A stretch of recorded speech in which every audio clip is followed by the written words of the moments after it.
Bueno,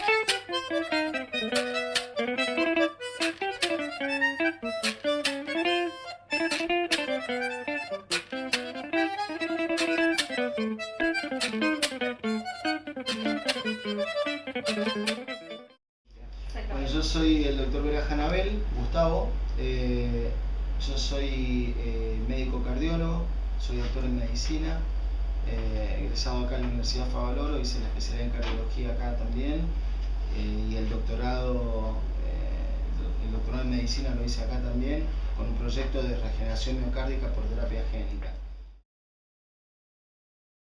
A nivel de investigación, la terapia génica ha tenido grandes áreas como la oncología, la neurología, la cardiología, y dentro de esas áreas la que nosotros nos dedicamos obviamente es la parte cardiovascular, claro, donde la terapia génica se ha empleado para estimular la regeneración de vasos sanguíneos y más recientemente de músculo cardíaco, músculo esquelético, que esa sería el área nuestra.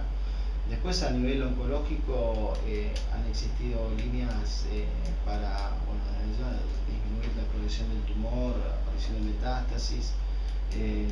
Hay también líneas para enfermedades hematológicas. Y todo comenzó con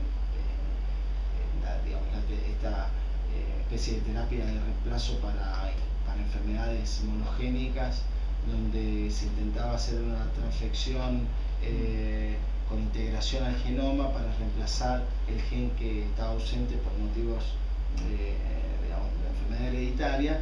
Y bueno, muchos casos anduvieron bien, pero algunos desarrollaron leucemia, entonces ese fue como el primer paso en el área clínica con un cierto fracaso de la terapia génica.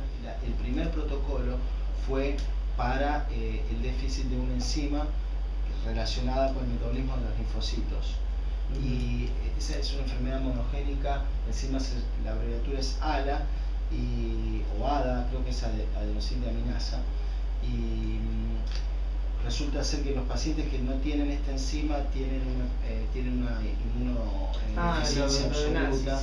Claro, son los niños burbuja. Exacto. Entonces resulta ser que era muy atrayente el tratamiento con quimioterapia génica. Se utilizaban, creo que el antivirus o algún otro virus que integra digamos, al genoma del huésped. Tuvieron éxito en algunos casos, pero parte de los casos que tuvieron éxito desarrollaron leucemia, porque el problema es la integración no se hace en un lugar específico del genoma, sino que se hace al azar, y digamos, existe el riesgo de activar oncogenes, y fue justamente lo que sucedió.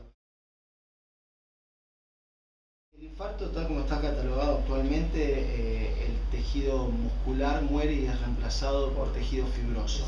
Resulta ser que el tamaño final del área realmente infartada depende del grado de circulación colateral del paciente. Pero bueno, uno lo tiene que de alguna manera llevar al terreno de la investigación y poder estudiarlo. Nosotros lo hemos estudiado en ovejas. Las ovejas tienen cero circulación colateral, nula. Entonces, en el modelo ovino de infarto agudo de miocardio, uno tiene un territorio completamente definido, bien delimitado, de miocardio infartado, donde el músculo es reemplazado por fibroblastos y colágeno. Si vamos al caso de la oveja, que nos permite delimitar bien ese área activa, podemos ver que luego de un par de semanas, dependiendo que estemos estudiando, eso se puede acercar al mes o a 2 meses, ese borde sufre ciertos cambios que hace que el infarto se extienda un poco más, porque es el borde donde progresa la fibrosis, y las células que originariamente estaban delimitando el área sana con el área infartada van a morir y van a ser también envueltas por fibrosis, por colágeno. Van a entrar otras células a jugar, etc. Entonces ese es el lugar donde uno puede actuar, o mejor dicho, donde nosotros demostramos que actúa la terapia génica, y resulta ser que vimos que en ese lugar, en el borde del infarto, ocurría un incremento de la densidad de vasos, es decir, la cantidad de vasos sanguíneos, de arteriolas, de capilares, existía una disminución de la fibrosis, existía incremento de la densidad de mitosis, el índice mitótico de células musculares cardíacas adultas. También aparecían unas células musculares pequeñas que no pudimos caracterizarlas muy bien por falta de marcadores, pero pensamos que son células del tipo stem cell o células con alta potencialidad evolutiva, que finalmente redundaron en una disminución del tamaño del infarto. Es decir que cuando nosotros lo que hicimos fue operar las ovejas e infartarlas, hacer un infarto ligando, es decir, haciendo un nudo en la coronaria, impidiendo el paso de sangre. Como la oveja no tiene circulación colateral, entonces obtuvimos un terreno infartado. La mitad de las ovejas le inyectamos lo que yo ahora les voy a contar, que es una construcción de terapia génica, un fármaco, en definitiva una solución que contiene ADN, y a la otra mitad de las ovejas inyectamos placebo, que es ADN pero sin el gen codificante para proteína de interés, que después podemos hablar. Entonces después hicimos comparaciones del grupo tratado con el grupo placebo, y ahí vimos todo este tipo de cosas que le estábamos hablando recién, disminución del tamaño de infarto relacionado con todo este cambio histopatológico en el borde del infarto. Nosotros no utilizamos un vector viral, lo que utilizamos fue un vector plasmídico en la forma de ADN desnudo. Lo que hacemos fue inyectar, lo que hicimos, lo que hacemos en los pacientes actualmente en el protocolo de investigación, es inyectar directamente en el músculo una solución que contiene el ADN desnudo. Estamos hablando de un ADN procariótico que tiene, se ha insertado por técnicas de biología molecular un cassette de expresión eucariótico.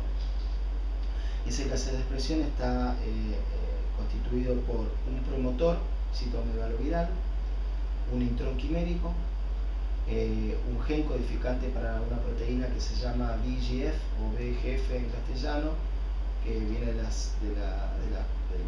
nombre de la proteína en inglés o del gen en inglés, que es Vascular Endothelial Growth Factor, factor de crecimiento del endotelio vascular. El ADN del que estaba hablando en el vector nuestro, específicamente la parte del gen que codifica para la proteína, no es el ADN genómico del ser humano que luego va a pasar por el splicing alternativo. Es ADN copia, donde tenemos la secuencia para la isoforma de 165 aminoácidos de la proteína VEGF más el péptido señal secretorio. Entonces, el gen que está contenido en el plasma que nosotros usamos termina siendo un gen que codifica para 191 aminoácidos, si no me equivoco, que luego cuando ese ADN es leído y pasa a ser ARN mensajero y el mensajero luego es traducido a proteínas, vamos a tener una proteína VEGF que es de 165 más el péptido señal secretorio, que va a ser cribado en el momento de la secreción, de manera tal que la célula transfectada en definitiva termina secretando el VEGF 165.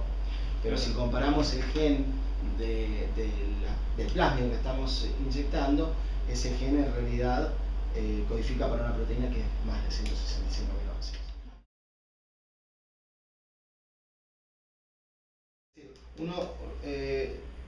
La cosa es así, la investigación está regulada actualmente, hay normas para investigación en animales, pero obviamente cuando uno va a investigar en seres humanos, las normas primero que son más estrictas y que existen infecciones mucho más frecuentes, y el trámite, por decirlo de alguna manera, que uno tiene que, o el deber que uno tiene que cumplir es hacer una solicitud a un organismo nacional En el caso de Estados Unidos es la FDA, en el caso de Argentina es la ANMAT, que es un acrónimo que significa Administración Nacional de Medicamentos, Alimentos y Tecnología Médica.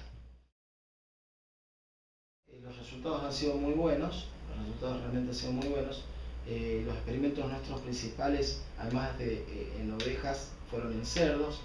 La oveja fue un modelo de infarto agudo de miocardio, los cerdos fueron modelo de isquemia miocárdica crónica. Los pacientes que incorporamos en el protocolo clínico fase 1, que es el que estamos terminando ahora, son pacientes más semejantes al modelo en cerdos, porque son pacientes con cardiopatía isquémica y revascularizable se llama.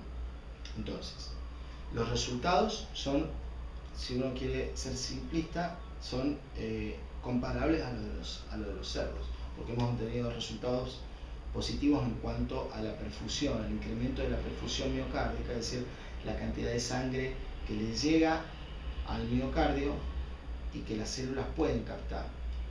Y así que la respuesta simple a tu pregunta es sí, son comparables, son muy buenos, los resultados han sido positivos en pacientes. Son